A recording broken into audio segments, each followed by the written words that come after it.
আজকে আপনাদের দেখাবো একটা কাটিং মেশিনের ব্লেড কীভাবে চেঞ্জ করা হয়। দেখুন, কোন নাটটা খুলে প্রথমে ব্লেডটা বের করতে হয় এবং নাটটা খোলার জন্য কি দরকার হয়, আস্তে আস্তে করে ব্লেডটা বের করে নিতে হয়। দেখুন ব্লেডটা কত খাইয়ে গেছে, কতটুকু খেয়ে গেছে, স্বাভাবিকের চেয়ে বেশি খেয়ে গেছে। একটু পরিষ্কার করে নিচ্ছি যে এখানে ব্লেডটা থাকে ওই জায়গাটা, যাতে কোনো ময়লা এবং তৈলাক্ত যে বস্তুটা, ওই তৈলাক্ত বস্তুটা না লাগা থাকে। এই হচ্ছে ব্লেড বক্স।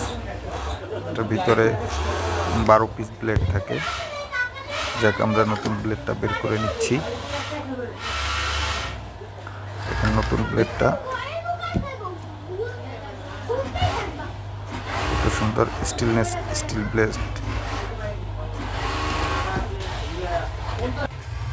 ব্লেডটা ঠিক আবার এই পিছন থেকেই ভরতে হবে।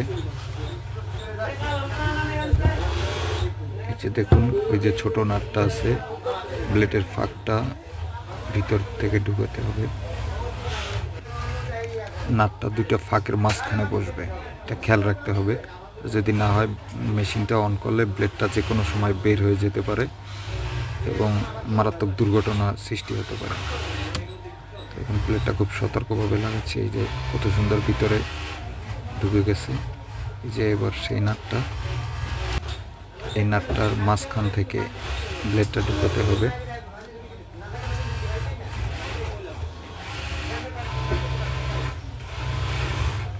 যে কত সুন্দর লেগে গেল।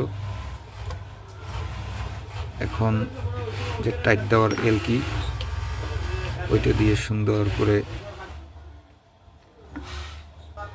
টাইট দিতে হবে, যেন শক্ত হয়ে যায়, না হলে অনেক রিস্ক আছে, অনেক সমস্যা হবে। দেখুন, এটা দিয়ে কি এই মধ্যে গাড়া দিয়ে ব্লেডটাকে শক্ত করে ধরে নিচ্ছি, শক্ত করে যেন ভিতরে ফাঁকা না থাকে, যেন অ্যাডজাস্ট পয়েন্টে বসে যায়। তারপর ঘুরিয়ে খুব সুন্দর করে শক্ত করে টাইট করে নিচ্ছি। এটা কিন্তু খুব সাবধানে করতে হবে, কারণ হাত কেটে যাওয়ার ভয় থাকতে পারে। তারপরে আমরা চেক করে নিচ্ছি যে ব্লেডটা ঠিক মতন বসেছে কিনা। হ্যাঁ, আমাদের ব্লেডটা ঠিক মতন বসেছে। এই হচ্ছে বেল্ট, আর এই বেল্টগুলোর মাধ্যমেই কিন্তু ব্লেডটা বারবার ধার করে নেওয়া হয়। দেখুন ব্লেডটা কীভাবে লাগাচ্ছি।